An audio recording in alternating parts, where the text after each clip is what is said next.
Today we're going to talk about how to use your body's built-in lifting belt so you can help prevent future lower back injuries with none other than the abdominal brace. How we're going to perform this is by making two thumbs up. We are going to push our fingers into either side of our oblique about a half an inch. Now we are going to use our core musculature to push out. This is going to be our brace. And again, we want to have that while we're in a neutral position.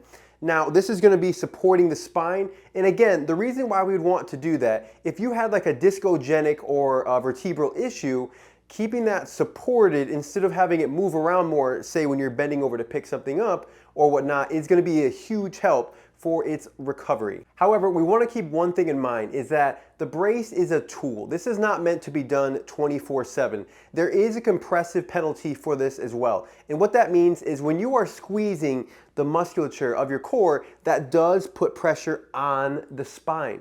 So it's going to be very important for movements that require it. So again, if you're bending over to pick up something heavy, carrying something heavy across the house, if you are really flared up, getting in and out of a chair, a slight brace can help you out a ton.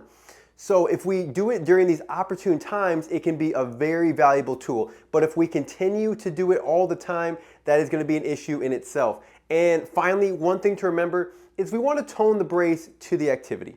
If we are picking up something very heavy off the ground, you're going to need a pretty decent brace, so a pretty good squeeze. But if you're just picking up something light like a pencil or something, we don't need to be squeezing as hard as we can.